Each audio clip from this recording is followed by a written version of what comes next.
Girivardhari Jai Girivardhari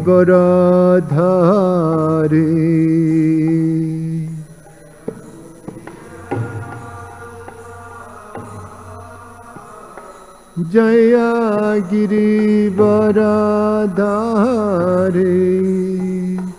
Jai Girivardhari Jai गोपीजनवल्लभा Jai Girivardhari Jai Girivardhari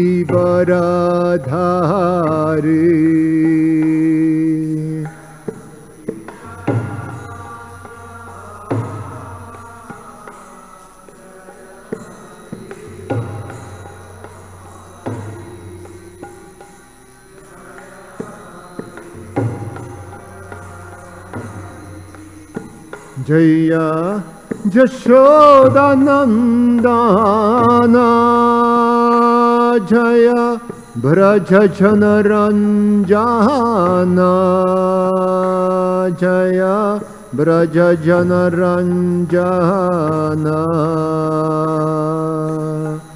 Yashodanandan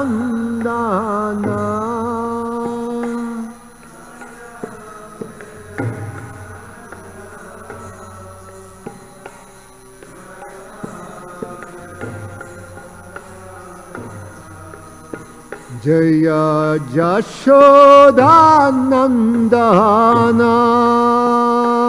Jai ब्रजजनरंजन Jai ब्रजजनरंजन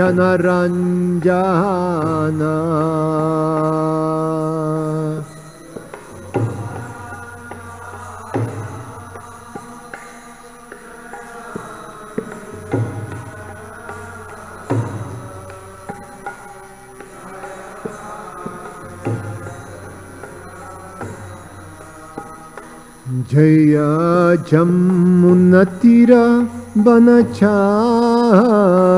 Jai Kunj Bihari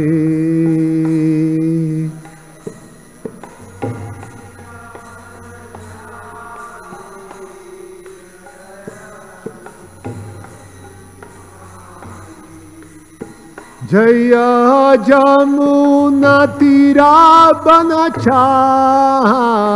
Jai Kunj Bihari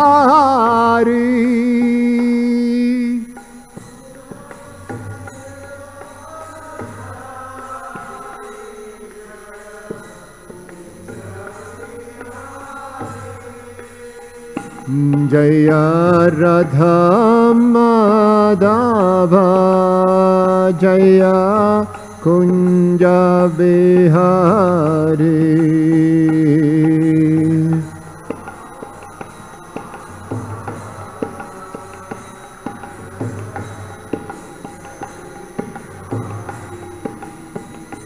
Jai Radha Madhav Jai Kunj Bihari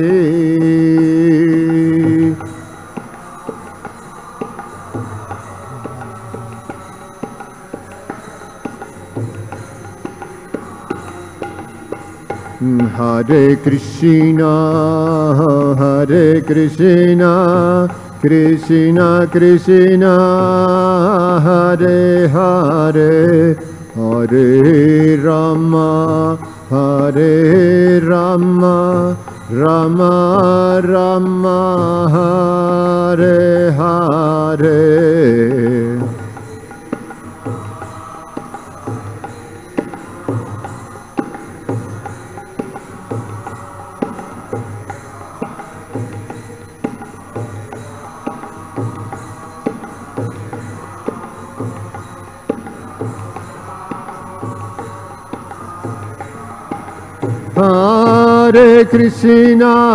Hare Krishna Krishna Krishna Hare Hare Hare Rama, Hare Rama, Rama Rama, Hare Hare.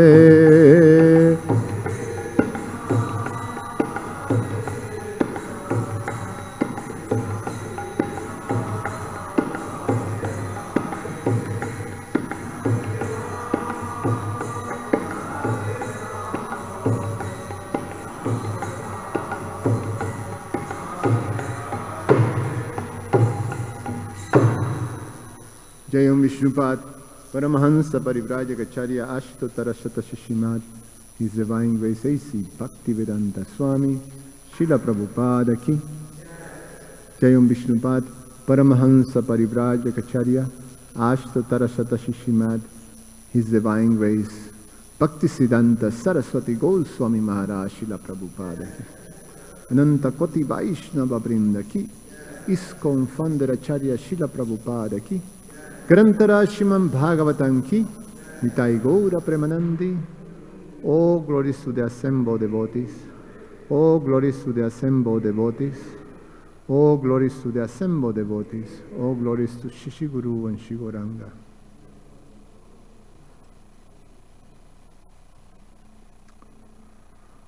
Om Namo Bhagavate Vasudevaya.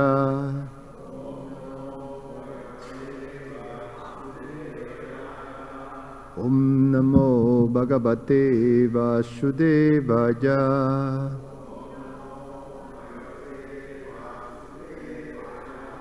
Om Namo Bhagavate Vasudevaya.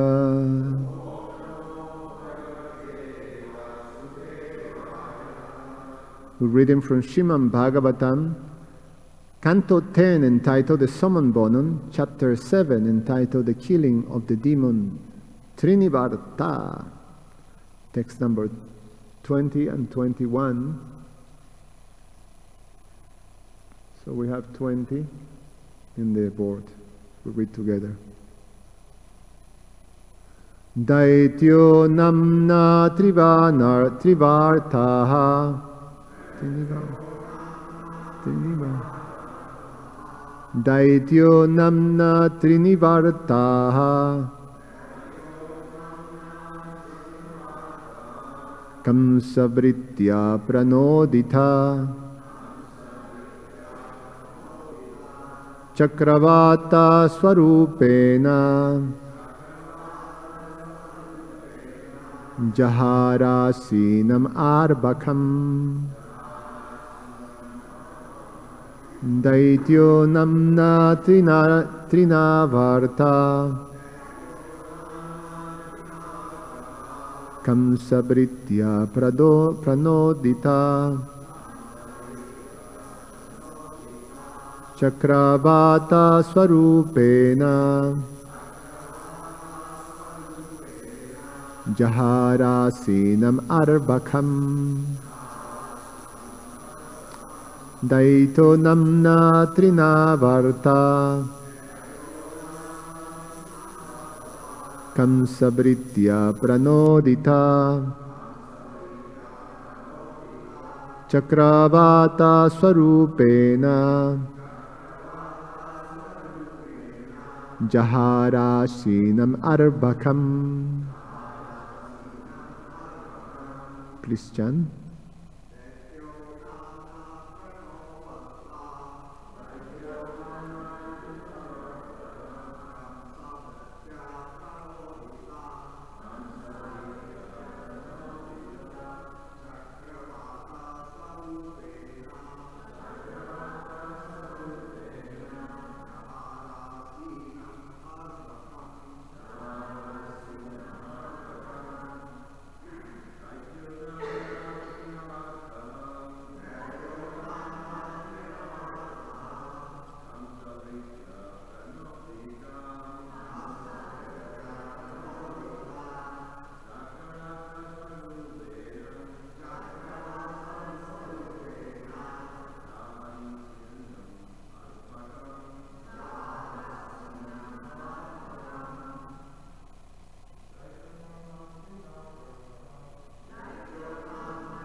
Daityaha, another demon, Namna, by the name Trinavartaha,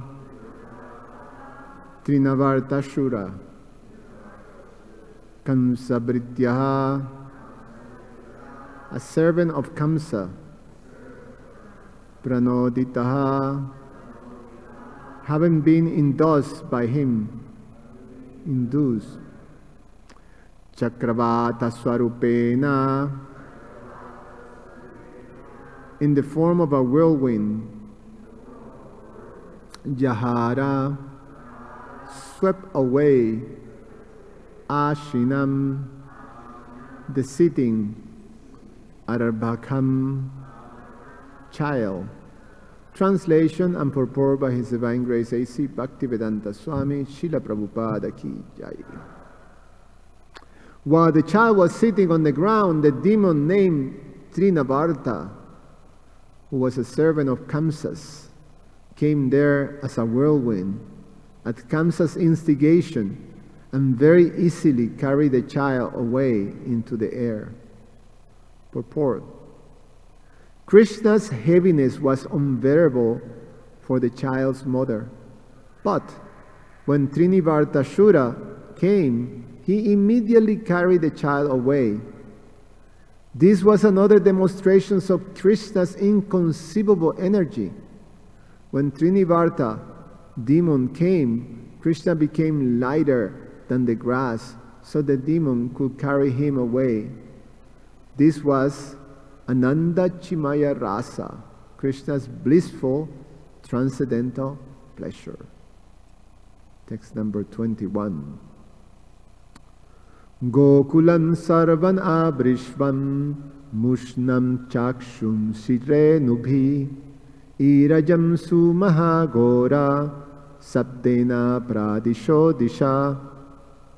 Translation: covering the whole land of Gokula with particles of dust, that demon, acting as a strong whirlwind, covered everyone's vision and began vibrating everywhere with a greatly fearful sound. Purport: Trinivarta Ashura assumed the form of a whirlwind and covered with a dust storm the whole tract of land known as Gokula, so that no one could see even the nearest thing. Om Agyana Timirandasya Gyananjana Shalakaya Chakshur Ummilitam Yena Tasmai Sri Gurube Namaha. Namo Om Vishnupadaya Krishna Prasaya Bhutale Srimate Prabhupada Swami. Namo Om Vishnupadaya Krishna Prasaya Bhutale Srimate Bhaktivedanta Swamin Iti Namine. Namaste Saraswate Deve Gauravani Pracharine Nirveshesha Shunyavadi Pashatya Deshatarine Vanchakalpa Taruvyasha Kripa Sindhu Vyaevacha Patitanam Pavanevyo Vaishnavevyo Namo Namaha. So Krishna is known as Yogeshwar. Yogeshwar means he is the controller or the source or the master of all mystic powers. Krishna says to Arjuna, behold my mystic powers in the 9th chapter, Yogeshwar. When he was describing to Arjuna that although he creates this whole cosmic manifestation comes from him, simultaneously he is not in, he is separate. So although it comes from him, he is not, he is aloof. So it's inconceivable potencies. So his potencies are described as achintya, which means inconceivable. Krishna says he is the source of everything, aham sarvasya prabhavo. So not only mystic powers, but actually everything that we see in this world is an emanation of his energies. So, and it's explained also that all those energies, everything that we see in this world that is great, in the 10th chapter, he describes simply as a little spark of his splendor. So everything powerful, everything that is great is just a spark of his whole splendor. So that is the position of Krishna. It's wonderful. In the 10th chapter, the description, because Arjuna wanted to know, the 9th chapter ends that you always think of him. Krishna tells Arjuna, always think of me. So Arjuna wanted to know, how can I always think of you in the world? So please describe your vibhutis, your opulences. And Krishna described all the greatest thing of mountains and the Himalayas, the greatest thing that we see in terms of, mountains. And indeed, when you're actually able to see all these things, there's some sort of a, amazing manifestation of fishes and the shark. So when you go to the aquarium and then you see the different creatures, when you see the shark, is something like, well, even if the shark is very far away in a tank, still, it's a very powerful presence of beasts and the lion.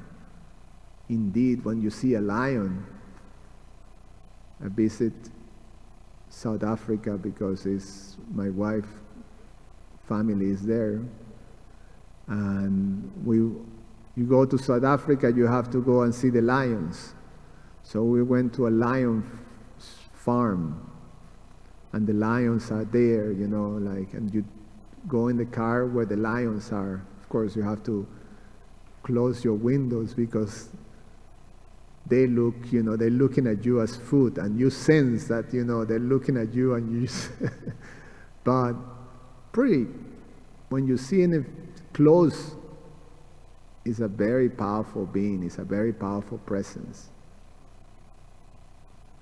Even you go into the little cage with a baby, a cub of a lion, that they're not viciously dangerous. They're a baby. The paw is like about this size, and just a baby, powerful. So all these great powers, they come from Krishna, but he is the origin, he is the controller, and all the things that we experience is just a spark of his splendor. So similarly, all these mystic powers, they come from Krishna. He is the origin. He is he is the source. And he is the possessor of these powers in an unlimited manner.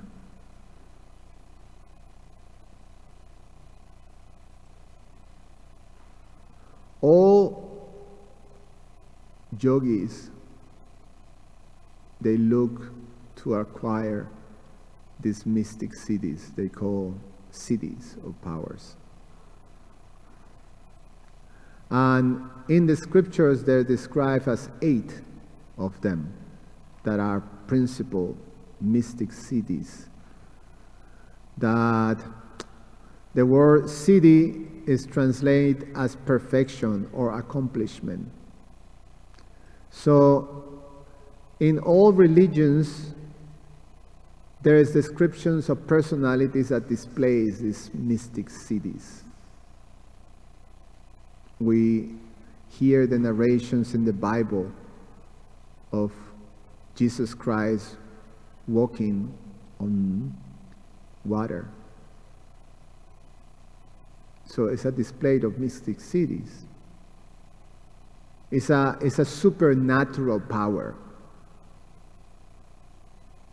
So we hear of this type of translation. We hear of Moses opening the sea to be able to cross from Egypt into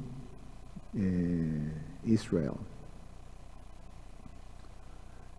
So what are these 8 mystic powers that are listed? One is called Anima, one is called Mahima, one is called Garima, one is called Lagima, another is called Prapti, another is called Prakamya, another is called Ishitwa, and the other last one is called Bashitwa.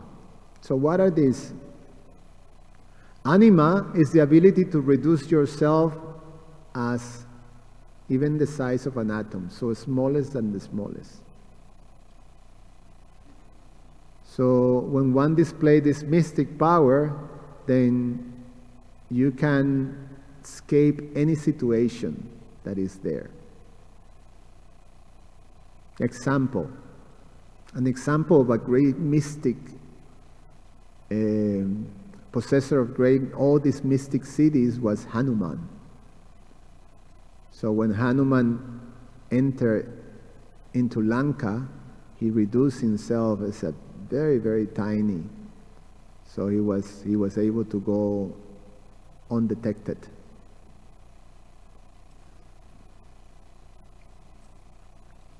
Then the next one is Mahima.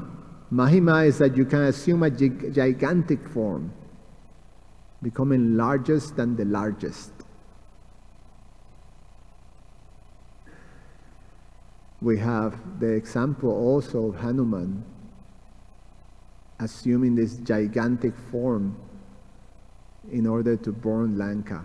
So they put fire in his tail, and then he expanded himself into this gigantic. King Kong is like a dwarf in comparison. Gigantic. So he was able to burn the whole city of Lanka. Hanuman also had this display of Mahima and Anima when he was flying from mainland India into Lanka. Then there was this big demon, I think it was a serpent, that stopped Hanuman and said, "You can only pass if you can enter my mouth and leave. You have to enter my mouth."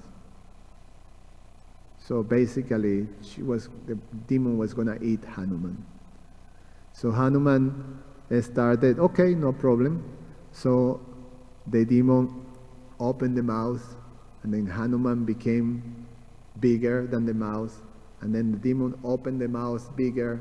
You know, they were in this competition of who goes bigger. And then when the demon opened the mouth so big, because to cover the huge body of Hanuman, Hanuman diminished into this little thing, went into the mouth, and then the mouth was so big that it didn't have time to actually close on time, so Hanuman came out and defeated this demon. So he was the possessor of this both Anima and Mahima. Then we're talking about this mystic power called Garima. And Garima is what Krishna displayed when he became heaviest than the heaviest. So, you become like that.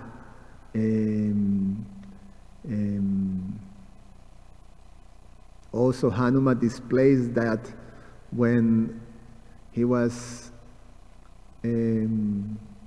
lying in the path one time as Bhima was approaching, going Bhimasen.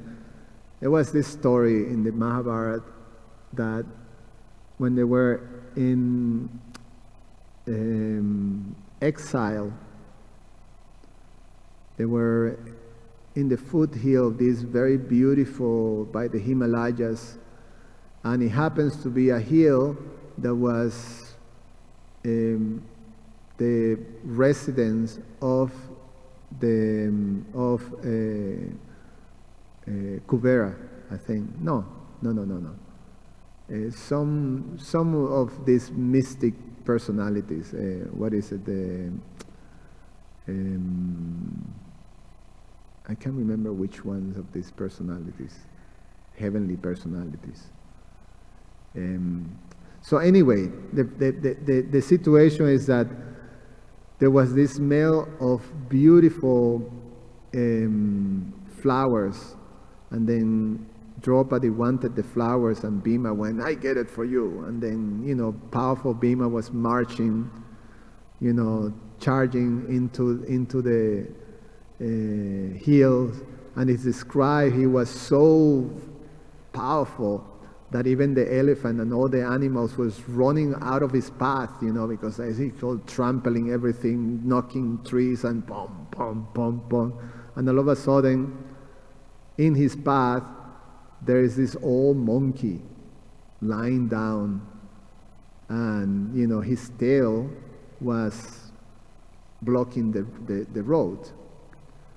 So Hanuman, just Bhima just say, "Oh monkey, move your tail." And then the monkey said, "Oh, I'm so tired." It was Hanuman. Bhima didn't know. "I'm so tired. I'm very old. I can't move the tail." "No, I can't. I'm too tired." "Move the tail." "Oh, I move it myself." "Yeah, please move it." And he makes the tail heavy, not the heavy. And there is Bhima trying to lift that tail, and he couldn't lift the tail. So eventually he realized, how is this possible? Who is this monkey? And then Hanuman revealed, I'm Hanuman, your older brother. Both, they were sons of Vayu.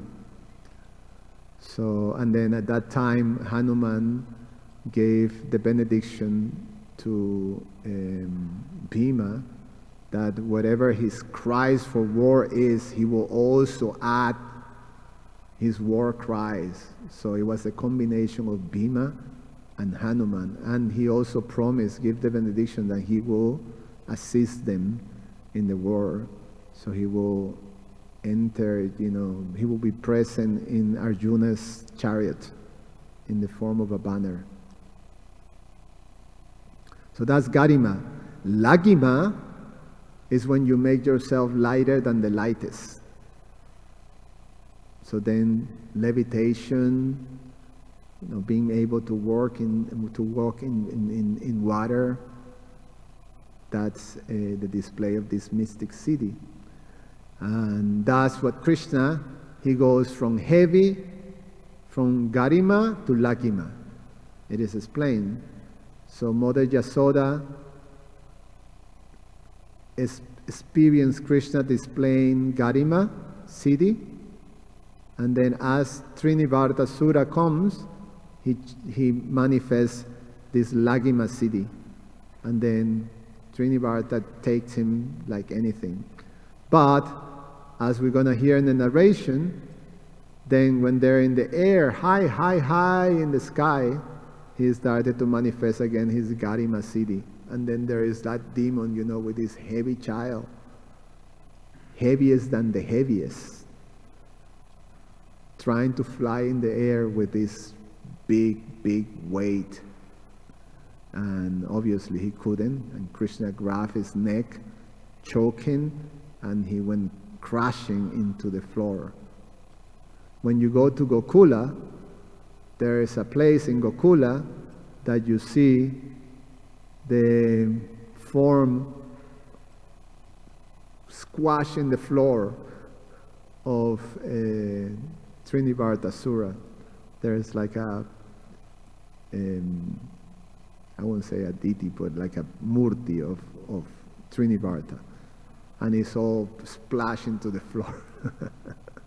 Like that. Anyone see it, in Gokula? When you go there, so that's Lagima city. Then is Prapti city, number 5. And the word Prapti means to obtain. So this is a city that you're able to obtain anything, anywhere. So Prabhupada gives the example that, you know, if a yogi who possesses this practice siddhi wants to taste the pomegranates from Afghanistan, and he is in whatever, Mayapur or Vrindavan, then he's able to obtain it, a fresh pomegranate from Afghanistan. They're able to do that. That is, you know, that obtains something. And then there is the sixth siddhi is prakamya, which is the ability to obtain anything desired and the ability to have realized the dreams. So you have the ability to manifest anything that you desire. Ishitva means the power is almost like absolute power over things. Your Isha means Lord, and Ishitva means lordship. So you become the controller of whatever you want to control. And Vishitva is when you're able to, this is the last one, the ability to have anything under control. You can control people's mind. You can be able to read and understand people's mind. So, these are the 8 main cities that are there. And there's also so many other supernatural powers that are described in the Srimad Bhagavatam, in the Vedas. So here's a list of them. One is this Trikalagya powers that, you know, is described that someone like Vyasadeva, he is Trikalagya, which means that they have knowledge of past, present, and future. They can see all that. And then there is this advandvam, non-duality.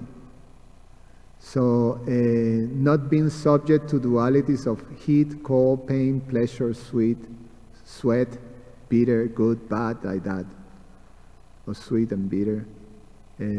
So you have the capacity to be transcendental to the dualities of the world. Is another one. Parachita adi avigyata, knowing others' minds.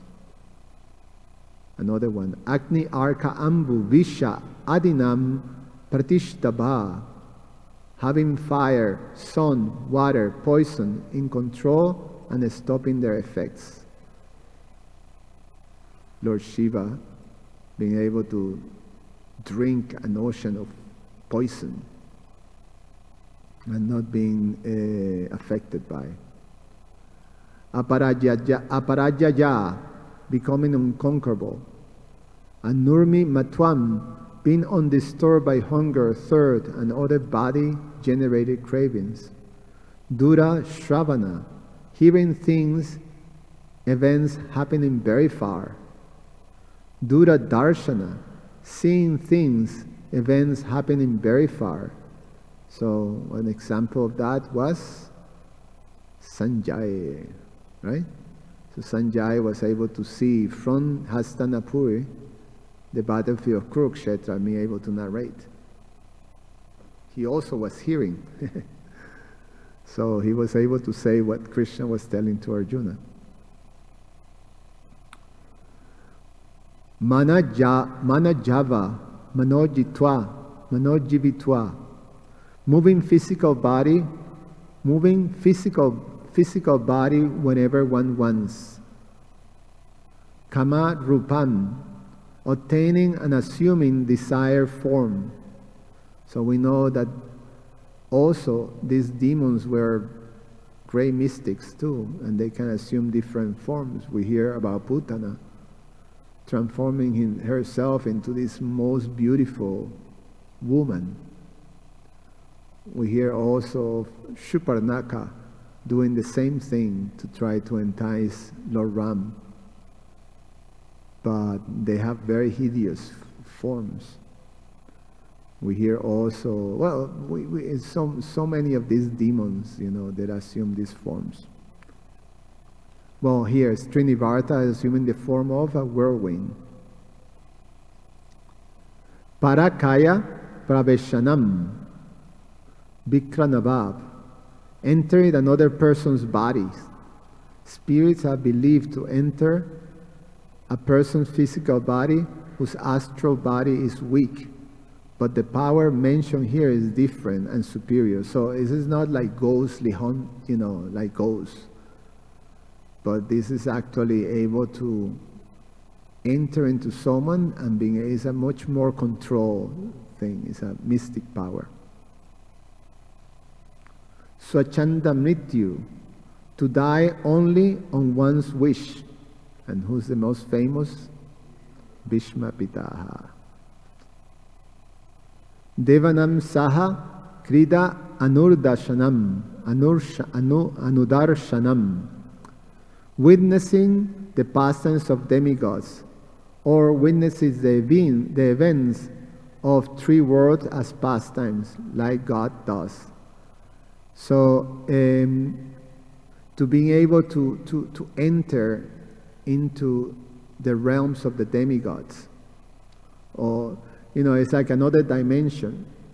So we see, like in the Himalayas, there is descriptions of the realms. Many realms of the demigods are there.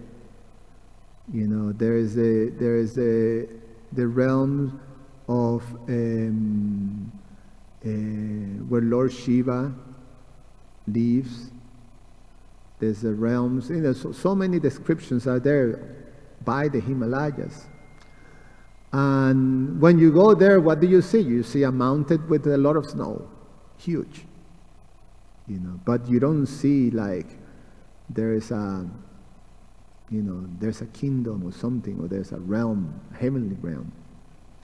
So there's different dimensions, and then personalities with these mystic cities, especially great sages, can enter into these different realms. They have access. An example was Madhava-acharya. Madhava-acharya went into the realm where Vyasadeva was there. So where Vyasadeva stays, the realm where Vyasadeva stays. So he was able to enter into that space, that dimension, and being able to have darshan and being instructed by Vyasadeva. And Vyasadeva became a Shiksha Guru for Madhava-acharya. And therefore, in our disciplic line, so Narada, Vyas, Madhava. So Madhava was a direct disciple of Vyasadeva. Although they were separated by millenniums, thousands of years. But he was able to enter into that realm. When we go there, we don't see Vyasadeva. Well, we see the temple where Vyasadeva is. What is it? But what? Huh? Where Vyasadeva is by the Himalayas is? Uttarabhadra, yes. So there is a temple, and then we see the deities, and there's a city there, and there's the Ganges and the whole thing, but Vyasadeva Madhava-acharya was able to enter and have personal darshan with Vyasadeva. Another one is Jata Sankalpa Samsiddhi, achieving as one determines. And another is Agya pratihata gati, one's commands on stop. I don't understand that one. One's commands on stop. So it means that one's commands cannot be stopped, like that? Clean the whole building. So that would be very nice to be to have that mystic power for a manager or something. So this is some of the supernatural powers that is described in the Srimad Bhagavatam. Here is another one: memories of past life, clairvoyance, levitation, bilocation or multi-locations, meaning that you're present in different places, materialization, control over natural phenomena like raining, sunrise, sunset, the ability to choose the womb to be born in before birth, and transforming one material into another by the use of sun rays. So these are things that are described in the Vedas. So how do you obtain these material supernatural powers? So there's a Yoga Sutra verse that says, so there's a specific methodology that is there for obtaining mystic powers that yogis follow. And you find this in the Yoga Sutras of the Patanjali. It's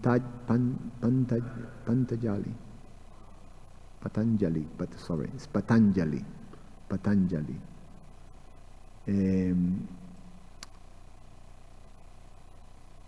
It says, Jamma Ashuddhi Mantra Tapas Samandija Siddhaja. Translation: birth, medicines, drugs, herbs, mantra, incantations, penance, self-discipline, and samadhi born are supernatural powers. Funny translation. But one can obtain, what I understand is by birth, you are born from spiritually advanced parents. So by birth, example, Sukadeva Goswami, right? He had the mystic power that by will, he decided, I'm not coming out of here. So he stayed for 16 years in the womb of his mother. A poor mother, but so by birth, by medicine, drugs of herbs, use of special drugs to help obtain some miraculous powers. In the story of Ram, the episode of the Sanjavini herb, Sanjivani, that brought Lakshman back to life. So by some medicine you can obtain some mystic powers. I think that's the whole premise of the mystic of American Indians. They have all this by taking a particular fruit or smelling this or this type of thing, or this consuming something, then you able to get some higher awareness. By mantra. So by mantra one actually can obtain powers. Early parts of the Vedas have many of such mantras. It is believed that mantras work in two ways, because of the powers of sound and because of the self-discipline it brings. So we have heard sufficiently about the power of mantras. So we know that the great warriors, they were able to, by mantra, transform an arrow into an atomic bomb. to have that power. By penance, self-disciplining is believed to clarify the cloud of the mind so that one is able to control the 5 elements just by the wish. So by austerities, by penances, yogis obtain these powers, able to actually tap into internally being able to control.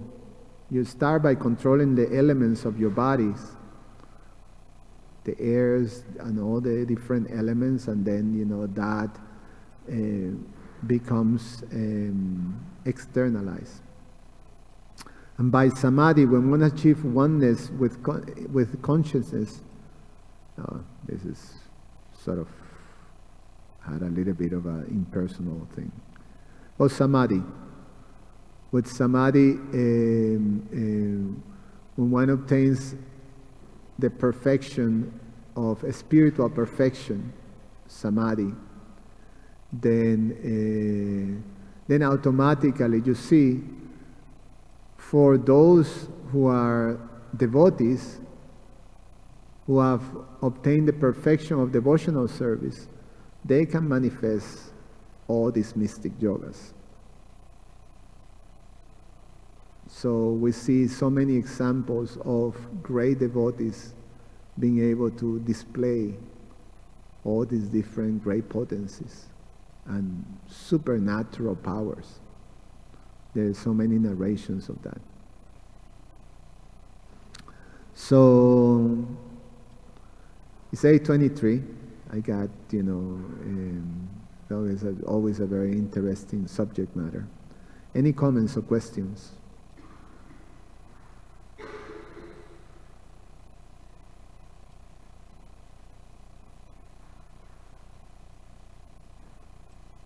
Thank you for class, Prabhu.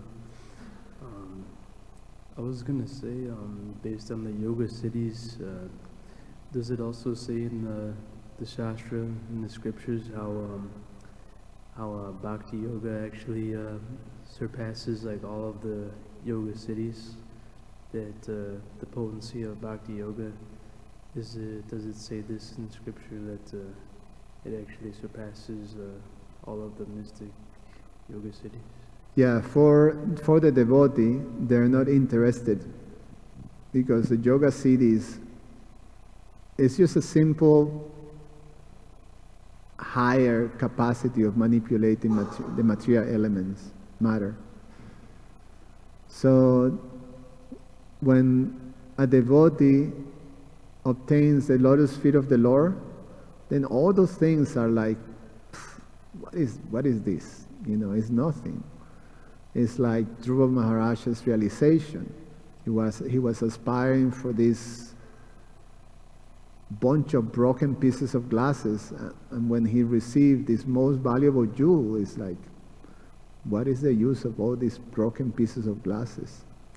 So for the devotees, because they have obtained the lotus feet of the Lord, then all those things, they understand that that's just a spark of the splendor of the Supreme Lord. Even it is explained that even the nails of the Lord in his lotus feet is much. It doesn't compare to anything that we see or may experience in this world.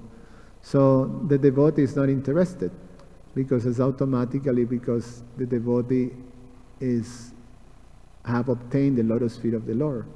So then you have the example of Prahlad Maharaj and Hiranyakashipu. Hiranyakashipu was a great mystic that by the power of penance was able to obtain, the control of all mystic cities. And there is the most powerful being in the universe, the most powerful, Hiranyakashipu, in front of this little boy, and he was mesmerized by this boy's powers. But Prahlad Maharaj was not necessarily displaying powers of, like, like a Pokemon fight, you counteract. So here's my mystic powers of, Garima. And then, yes, and here's my mystic power of, like, whatever, I mean, you hear that in the battles. Someone throws the fire weapon. Here's my fire weapon. And then the other warrior, here's my water weapon. And then they counteract, like that. It was not a fight. Prahlad Maharaj was simply sitting down and just chanting Hare Krishna, having faith that Krishna is Yogeshwar. He is the source. So I'm like I'm completely safe. I don't need to do anything against, Krishna is my protector. And indeed, he was able to manifest these mystic powers that even the most powerful mystic couldn't even get to him. He tried in so many ways to kill him. He was thrown in boiling oil to be fried, like a pekora, and nothing happened. He was, put in a fire pyre. How you say fire? A big fire. In the lap of, Holika. And everything burned, the witch burned, and he was not touched. So, powerful mystic. But he was not, he was just chanting, taking shelter of Krishna. So the devotee really doesn't mind, doesn't pursue, because it is explained, it's lesser. So that's why we are guided,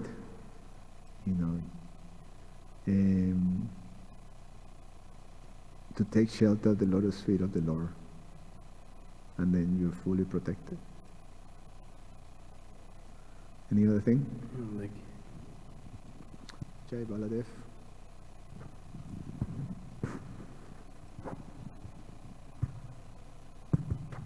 Hare Krishna, Prabhu. Thank you for your class. You made a lot of nice points that I can't mention because there's so many, but that you made that brings to mind a lot of stuff.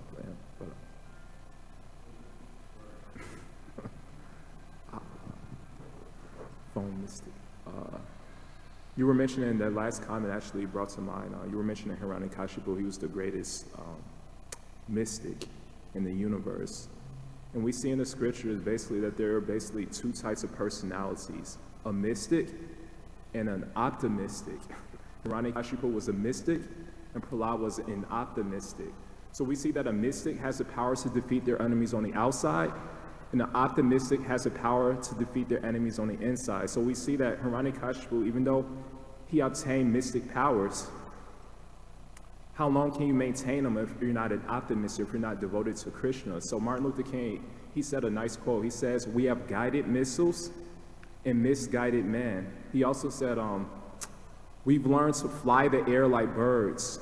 We've learned to swim the seas like fish, yet we haven't learned to walk the earth as brothers and sisters. So I really appreciate that quote, and reminds me of not just mystical powers, but any power, the power of money, the power of whatever. Krishna says, I have so many powers.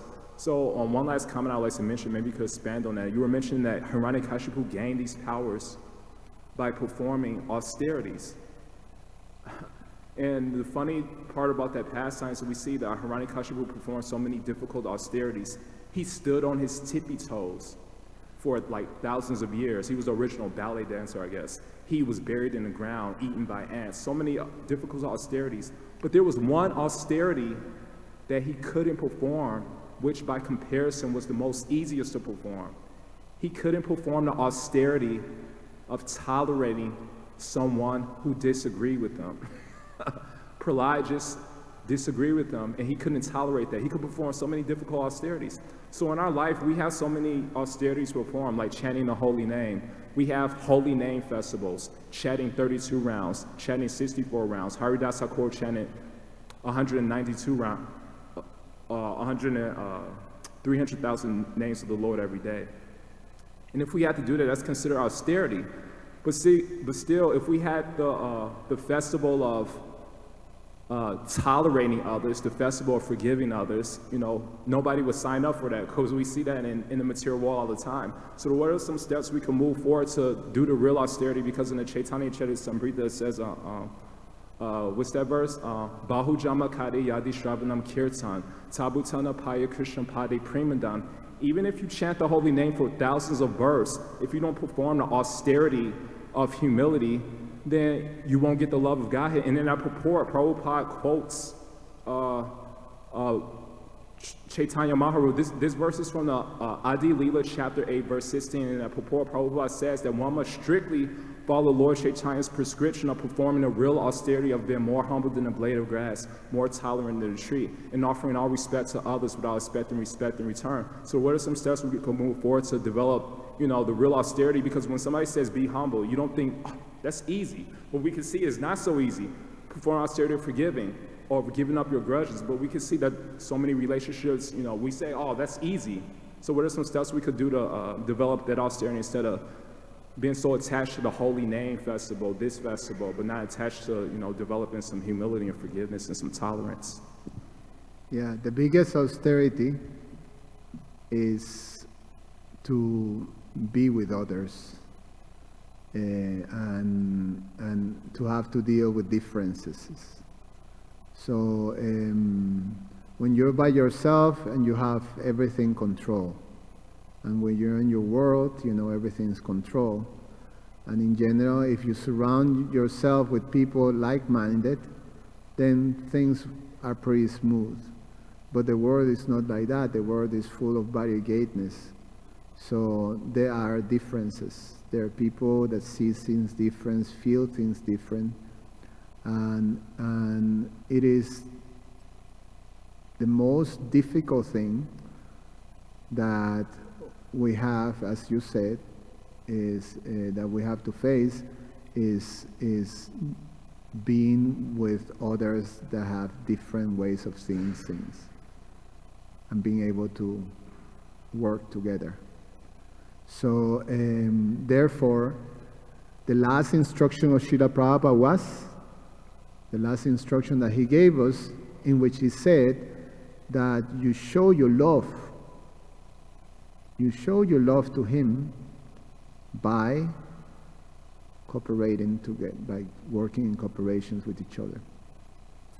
He could have said so many things, that we show his love to him by distributing more books, by printing more books, by making more temples, by making more devotees, that becoming pure devotees, chanting the holy name purely. He could say so many things that will make him, that will show love towards him. But he said cooperate together, because that's the most difficult thing, and indeed have been proved to be the most difficult thing, to the point that, you know, you have still so many great devotees, you know, and they're still being great devotees, and they couldn't be part of Prabhupada's movement because of not being able to work in cooperation with the others. So, so it is a difficult thing, and it's difficult because it touches on the most subtle manifestation of our material condition, which is false ego. And false ego, the manifestation of false ego is a self-centered. Is self-centered. I am.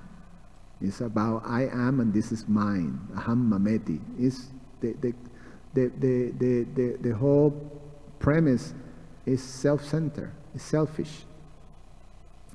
So, so that's why it's so difficult. So what do we do? What are the steps that we do? Well, it's like anything.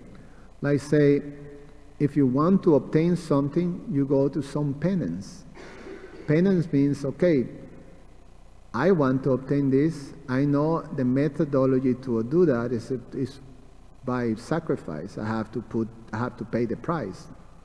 You know, the sports brand motto, no gain, no pain, no gain, right?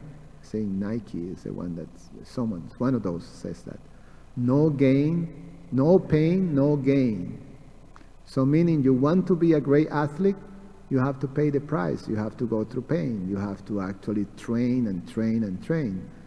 You know, and it's an austerity. Austerity means that you put yourself through some hardship in order to obtain the desired goal. So you do it, and you do it with discipline. And then, you know, if you do it with discipline, then you get the desired result. Like, you know, it's not that you learn to play mardanga just by, okay, I like to play mardanga, and then you play mardanga. You know, no. You have to go to the painful practice, day after day. Tere keta, tere keta, tere tere tere keta, tiki paki, tere keta, tere tere. No, you go like that. I mean, it's repetitively and boring. You know, and you don't see necessarily, we don't play, you don't playing an exciting kirtan doing that. And that goes for months and months and months, and then all of a sudden you start to play this rhythm and play this thing, and now you go, then, you know, you have to pay the price. No pain, no gain. So why you do it? Because you're inspired. You want to play mardanga. So similarly, you know, we know that to be able, you mentioned it, and in fact that is the answer Lord Chaitanya gave us. In order to be able to cooperate, the principle is in that verse, Trinara bis sunichena tarora pishahishnuna amani namanadena kirtanija sadahari. So we have to cultivate. It's an austerity. It's an austerity that requires the same amount of determination, the same amount of discipline in applying oneself to the austerity of cultivating humility, cultivating tolerance, cultivating respect to others. I mean, sometimes, just to do things that you don't feel like, like that whole principle of respecting others, or not expecting that there is respect towards yourself. I mean, that's tough. That's pain. No pain, no gain. So you go through. You go through because you know that the result is that I'm going to be able to overcome, the internal enemies, So it's on you. It's in all of us, in all of us that we take that determination. I'm going to cultivate tolerance. I'm going to cultivate. So if people it seems that they don't have respect, or they're not showing me respect, or they're neglecting me, I cultivate that, and I still show respect. So we have to take the austerity to go to the next level. All right, Raktat, and then we finish.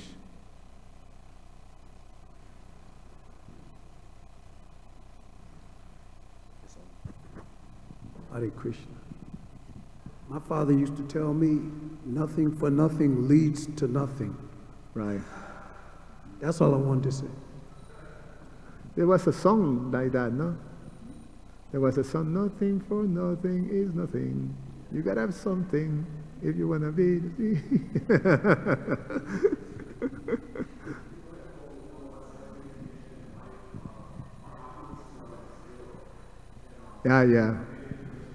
Yeah, so this is a good one just to conclude, Jai Baladev Prabhu remind that we can have all these different mystic cities and opulence and things and capacities. They're like zeros. They have no value unless you put the one in front. So if you can have this quality, that's zero. But if you put one, that could be 10, 100, 1,000, 1,000,000. Then you have value. That one is Krishna. Grantara Srimad Bhagavatam ki jai. Srila Prabhupada ki jai.